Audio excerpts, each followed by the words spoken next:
E dando sequência ao assunto que já vem sendo falado aqui no portal, estava falando do movimento Humaniza, né? Eu acho que é importante a gente colocar o seguinte, sempre que quando eu falo aqui como uma constitucionalista, né, é importante a gente saber que todo o ordenamento jurídico brasileiro, ou seja, quando a gente está falando do direito penal, do direito civil, do direito agrário, do direito previdenciário, do direito tributário, todo ele é abarcado pelos direitos humanos.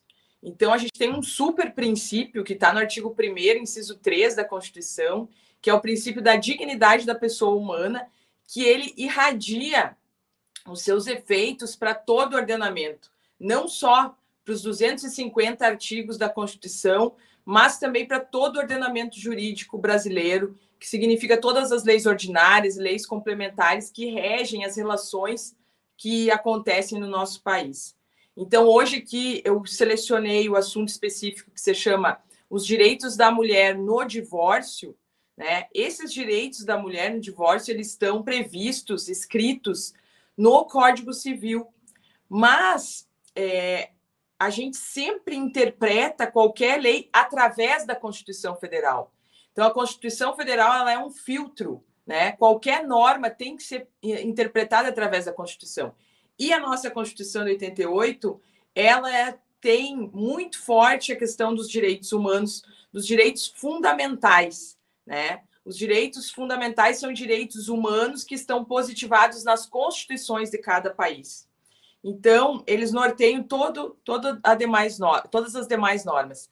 Nesse sentido, os direitos da mulher no divórcio, eu quero colocar aqui porque eu atendo muita mulher que sofre com fraude patrimonial no seu relacionamento afetivo, o que é um problema, e por isso que eu estou falando aqui para tentar evitar ao máximo isso.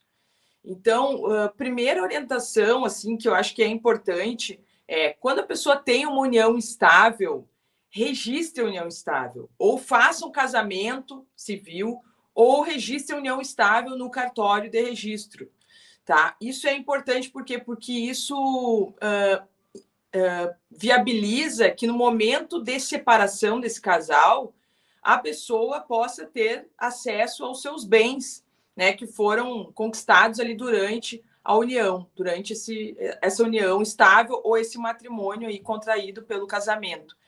Então, isso é muito importante.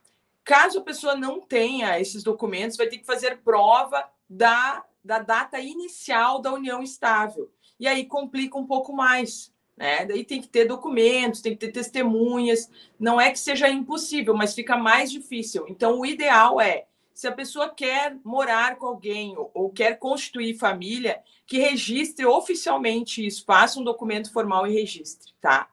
E aí, quais são os direitos da mulher no divórcio?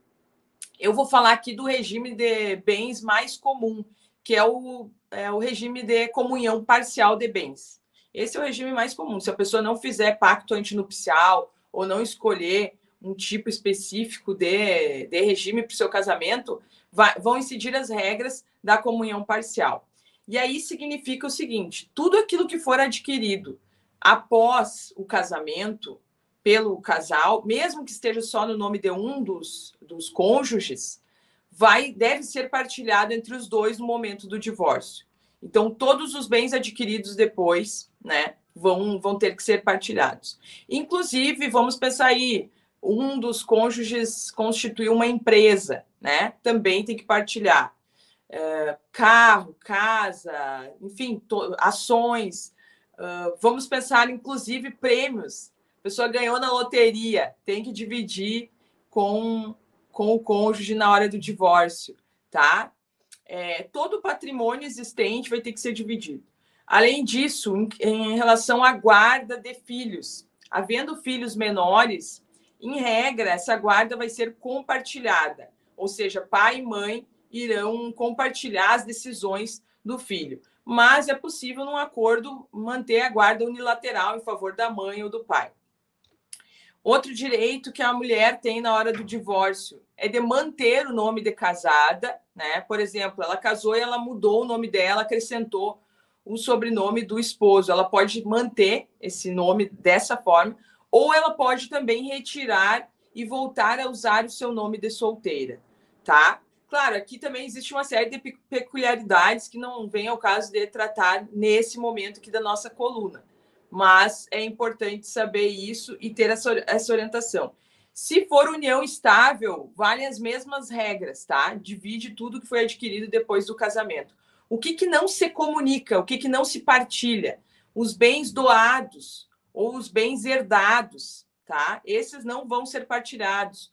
Ou, por exemplo, a mulher tem um bem, tem uma casa antes do casamento. E ela casa, ela vende aquele imóvel e compra um apartamento com aquele valor. Esse apartamento também não vai ser partilhado, tá? Agora, os frutos, sim. Por exemplo, ela comprou um apartamento e colocou para aluguel. O valor do aluguel vai ser partilhado, tá, gente? Então, assim, essas são algumas observações que eu gostaria de colocar aí, né? Alguns dos direitos das mulheres no momento do divórcio, tá? Em relação ao nome, em relação à partilha de bens, em relação à guarda, tá? E é isso. Por hoje, ficamos com essas informações na nossa coluna Direitos das Manas. Não esqueçam de me seguir lá no meu @professora Karen no Instagram. E também, Raul, Rô, Sofia, todo mundo aí, tem o meu canal, né? Professora Karen Machado, do YouTube, que está crescendo. Estou muito feliz porque eu voltei a ativar ele. Então, vão lá, se inscrevam, compartilhem também com os amigos. Deixem os comentários lá, deixem sugestões e também é outro meio que todo mundo está convidado para participar, para levar boas informações, tá bom? Um beijo, Portal Desacato, um beijo para quem nos acompanhou. Fiquem bem e até semana que vem.